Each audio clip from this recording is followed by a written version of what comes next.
Now, I want to move on to our keynote speaker.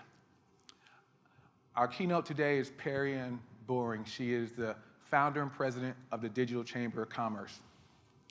Perianne is a graduate of the University of Florida. Before she spent time in Washington, D.C. on Capitol Hill as a legislative advisor on financial services. And then she delved headlong into the Bitcoin and blockchain space. First as an on-air personality and author of The Boring Bitcoin Report. Love the name of that. She's also an adjunct professor at my alma mater, Georgetown University in DC. She established the Chamber of Digital Commerce in 2014 with a mission to promote the use of digital assets and blockchain technologies. We're really fortunate to have her here as our opening keynote speaker, and it is my honor and pleasure to introduce you to Ms. Perianne Boring.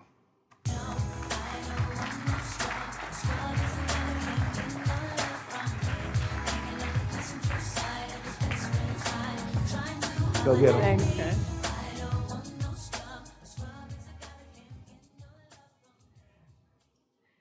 Thanks, Chris. It's great to be with you in Seattle this morning. I'm a native Floridian, but hailed here from Washington, D.C. I want to thank the entire team at Blockchain Seattle for inviting me to be here today and for putting on this great event. I'm Perianne Boring. I am the founder and president of the Chamber of Digital Commerce, and I'm going to provide some introductory remarks about blockchain technology, the ecosystem, and hopefully inspire you to join us in the blockchain revolution. Just a little bit about who we are at the Chamber. We are the world's largest trade association representing the blockchain technology ecosystem. Our mission is to promote the acceptance and use of digital assets and blockchain-based technologies, and we do this through education, advocacy, working closely with policymakers, regulatory agencies, and industry, and our goal is to develop a pro-growth legal environment that fosters innovation, jobs, and investment. And we are a nonprofit organization. Just a little bit about our membership. We represent the world's leading innovators and operators in the blockchain space. We have over 200 member companies, both in financial services and technology, and the majority of our members are the cutting-edge startups in the blockchain space, many of which are here based in Seattle. So, a little bit about blockchain. I'm going to try to demystify this term in as most simple explanation as possible. In short, a blockchain is a decentralized, a shared, and a digital ledger that records transactions between parties in an efficient, verifiable, and permanent manner. So the Bitcoin blockchain was the first blockchain that was invented and introduced. The code was published open source, meaning anyone can download it, use it, build on it, and innovate with it. It's free to participate. The blockchain is the record of every single Bitcoin transaction that has ever happened in the ecosystem. And it is decentralized, meaning that ledger, the record of the transactions, it exists across as many nodes, potentially unlimited nodes. Everyone has a copy of the transactions. So it's shared, and it's digital, meaning if you want to change it or hack it or alter it, you would have to change everybody's record of the ledger, which is not possible to do. There are thousands of companies experimenting with blockchain technology across the globe, many that are leveraging the open source code that Satoshi published, and others that are building their own blockchains with many different features and functions, all for a huge range of applications and use cases. Some of the benefits of blockchain is that, one, it's tamper resistant, it's immutable. You can't change it. And this is completely changing the way that we audit and account for assets in the real world, both tangible and intangible. This causes increased security and trust, lower transaction fees. You can decrease transaction and settlement times and completely reduce and eliminate paper-based systems. We like to think of blockchain as the internet of value. So the internet was originally created to be a communications tool. It has greatly impacted the way that we send and receive messages, the way we communicate with one another, the way that we consume important information, such as our daily news, and the way that we express ourselves. Think of social media. Blockchain was created to be a way to share value. It provides the rails for digital commerce. And blockchain technology is greatly going to revolutionize the way in which we send and receive payments, the way in which we track the ownership of assets, and even the way in which people will get paid and remit those funds to their families back home in other countries. Just as email is the first application to the internet. So when the internet was created, the first consumer application was to send a simple message, peer-to-peer, directly, without a third party, instantly, in a digital format, anywhere in the world, for incredibly low cost, if not free. With blockchain, the first application was Bitcoin. Send money, peer-to-peer, directly, without a third party, anywhere in the world, digitally, for free or for incredibly low cost. But just as the internet is greater than email, blockchain is much bigger than Bitcoin. At the Chamber of Digital Commerce, we believe that any asset, tangible or intangible, can be tokenized, represented in a token form, recorded, tracked, and traded on a blockchain.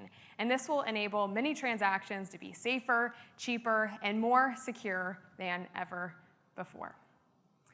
So you may ask yourself, why do we need a blockchain? We're in Seattle, the home of Amazon. Many of us are ordering toilet paper online, having it delivered to our homes in a day or even less. It works. We're getting all of our stuff. We're engaging in commerce. Great. But the truth is that the internet architecture that we currently have today is broken. The internet was built for communications. It was not built for value transfer. And as the internet has increased in adoption, and with the introduction of commerce using these rails, third parties had to be brought in to secure these transactions. And these third parties have built massive centralized security models that have left us all vulnerable to cyber attacks and hacks. And the video that they played earlier this morning shared that same narrative. To borrow a quote from a board member of the Chamber of Digital Commerce, Mr. George Gilder, he says that centralized security is not safe. It tells us what information is important and where it is. And the data speaks for itself. According to the Center for Strategic and International Studies, cyber attacks will cost the global economy $6 trillion by the year 2022. Just last year, in 2017, cyber crime accounted for over $600 billion of loss to the global economy. And we spent $101 billion on cybersecurity to protect these systems online. Most of us have been hacked. We've all witnessed these massive public breaches like the Equifax hacks and attacks. We can do better than this. I would argue that we deserve better than this. And with blockchain, we can have better than this. Yet, this is an emerging industry. It's still very early days. To put this in perspective, the ARPANET was proposed by the Department of Defense in 1962 to be a communications platform in the event of nuclear war. It wasn't until 10 years later, in 1972, that email was invented. And we all know that email really didn't take off. We didn't start using it. People weren't benefiting from the internet and its applications until many decades after that. And blockchain does not have many of the same benefits that the internet had. That blockchain is solely a private sector innovation. It has very little, if not zero, government support or funding for the research, the development, the growth of this technology. It's all being done by us, the entrepreneurs, the innovators in this space. And we face other challenges, technical challenges, but also we do not have a very diverse workforce. Not very many women or minorities are represented in the industry. And if we want to make this technology accessible to different people of different cultures than those just in the immediate early adopters of this niche market, it will take a diverse workforce, many different minorities and ethnicities and genders to bring this to the masses. Despite the challenges that blockchain faces, I am incredibly optimistic. So just in the past 4 years since we founded the Chamber of Digital Commerce, we've completely changed the dialogue in the policy community. So before we launched the Chamber, the general sentiment around Bitcoin and blockchain and the policy community was that of fear, anxiety, and skepticism. Pretty much no one in DC had ever heard of blockchain. They probably heard of Bitcoin. They may have heard of Bitcoin, but probably the only thing that they heard about it is that people were using it to buy illegal drugs online via Silk Road. Very highly publicized scandal that continues to plague our industry. And most people in the policy community just thought that this funny money, magical internet money was just for criminal use cases, had no legitimate reasons to be used in commerce or in society. What came out of some of those high-profile scandals in the early days of Bitcoin was a lot of scrutiny in Washington, D.C. We had a senator, Joe Manchin, who called for a ban on Bitcoin. We had multiple hearings on Capitol Hill that were looking into how dangerous this technology was. And we had different agencies like the SEC and the FTC that were issuing warnings about how dangerous this technology can be. In less than 4 years, through the work of the Chamber of Digital Commerce, we now have a congressional blockchain caucus. We have 19 members of Congress who have joined a caucus which is there to promote blockchain through the halls of the U.S. House of Representatives. So we went from calling a ban on Bitcoin to having multiple members signing up and saying they're going to advocate for this technology in the halls of Congress. We also have many other champions throughout the Washington, D.C. community, including the CFTC chairman, Commissioner John Carlo, who has said that blockchain is in the national interest of the United States of America. And even internationally, we have champions as well. Christine Lagarde, who's the managing director of the International Monetary Fund, has said that virtual currencies will give traditional monetary systems a run for their money. So next, I'm going to share a couple of ways in which blockchain can improve society, commerce, and business. And I'll be highlighting 3 member companies of the Chamber of Digital Commerce. This should not be taken as financial advice or legal advice. Standard disclaimer. The first is with identity management. So who all has had their identity hacked or breached? A few hands. I feel like there's more than the hands, but we've all been there. So what first took me to Washington, D.C. from my home state of Florida is I served as a White House intern during my senior year of college. Part of being an intern at the White House is you have to go through an FBI background check. I had to fill out a 40-page application. They had a lot of information about me. After the internship was over, the Office of Personnel Management at the White House was hacked, and all of my personal information is now for sale on the dark web. And my identity has been breached, and it has caused severe headaches for me personally and professionally, because it's impacted my job today. We've all been there. I'm one of many, many, many stories.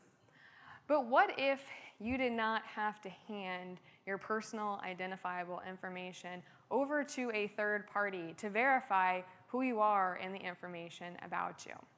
Well, one company that is pioneering in this space is Civic. Civic has built a decentralized identity verification system using blockchain technology.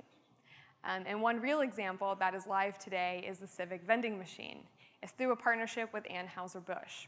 So one example that I know all the women in this room will be familiar with is if you've ever gone and bought an alcoholic beverage. You go to a bar, you have to verify your age. You have to verify that you're 21 years of age or older. And what do we use to do that? Our driver's license. So think about it, ladies. You're at a bar, you're with some security guard, you have to hand over your driver's license. They now know your home address, where you live.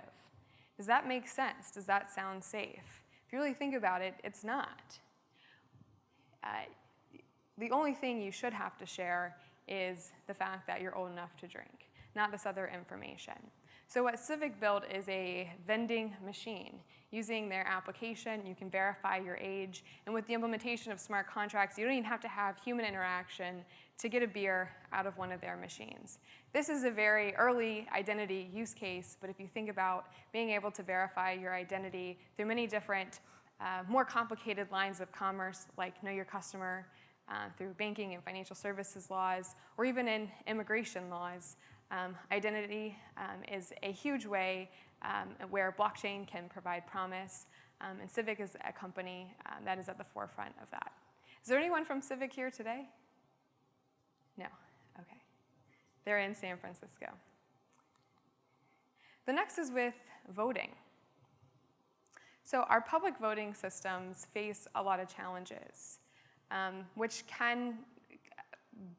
is really at the forefront of who we are as a nation. It's important that we have safe and secure systems to vote for our elected representatives. Today, the state election systems are incredibly easy to hack. There was a competition in Florida just last month where there was an 11-year-old that was able to hack Florida's voting systems in less than 10 minutes. In a digital world, current voting systems are outdated. Having to physically go in to a precinct or having to have your absentee ballot mailed to your home or if you're abroad. And there's also not enough user privacy in the current systems today. Votum, another member of the chamber, is working on improving these challenges. Votum wants to make voting as easy and secure as possible through using a mobile application on your smartphone with blockchain technology. Mobile voting with blockchain technology can increase voter turnout, transparency, and the security around the voting process. And last but not least is blockchain and supply chain. I once heard blockchain described as a supply chain. It's a record of every transaction, or in a commercial application of a product through its life cycle. And Cisco is building a supply chain blockchain that will track the movement of an asset through production to its end sale. Some of the challenges that Cisco is looking to improve in the supply chain is around counterfeiting. Many industries are flooded with counterfeit products. In fact, this is expected to put 5.4 million legitimate jobs at risk by the year 2022. Through using blockchain technology, Cisco is tracking and recording every single piece of inventory from production to the shelf. This will save companies millions of dollars in lost revenue from counterfeit goods that are flooding the markets, and also through the automation of many of the processes through a supply chain, you can drastically reduce costs to the manufacturers, the shipping companies, and hopefully ultimately to the consumer. And these are just 3 examples of companies innovating in this space. This is a snapshot of other industries that companies are innovating with in the blockchain industry. Everything from insurance, the Internet of Things, healthcare, even central banks are innovating with blockchain technology. Just to give you an idea of what the blockchain ecosystem looks like, today the market cap is around $230 billion. There's been over $4.5 billion of venture capital invested into the Bitcoin and the blockchain ecosystem since inception, and there's been more than $20 billion in token sales. And speaking of token sales, the Chamber of Digital Commerce launched a working group called the Token Alliance. It is one of our most engaging working groups. It has also grown into the largest token governance project in the world. We have over 400 participants working in the Token Alliance, which has just published its first report called Understanding Digital Tokens. This report brought together many different stakeholders in the token space to publish best practices and guidelines for token sales. So for those of you who have seen the boom and initial coin offerings over the past 24 months, you'll know that there's some good ones and there's some not so great ones. So how do we distinguish the good from the bad? Well, having some guidelines is a great way to start. And it's a way in which we're promoting the responsible issuance of tokens, but also working with the public policy community to have responsible frameworks for blockchain and the token ecosystem that promotes innovation. Thanks for having me today. If you have more questions or would like more information about who we are at the Chamber or would like to join the organization, you can visit us online at digitalchamber.org or you can email us at info@digitalchamber.org. Thanks, I'm Perianne Boring.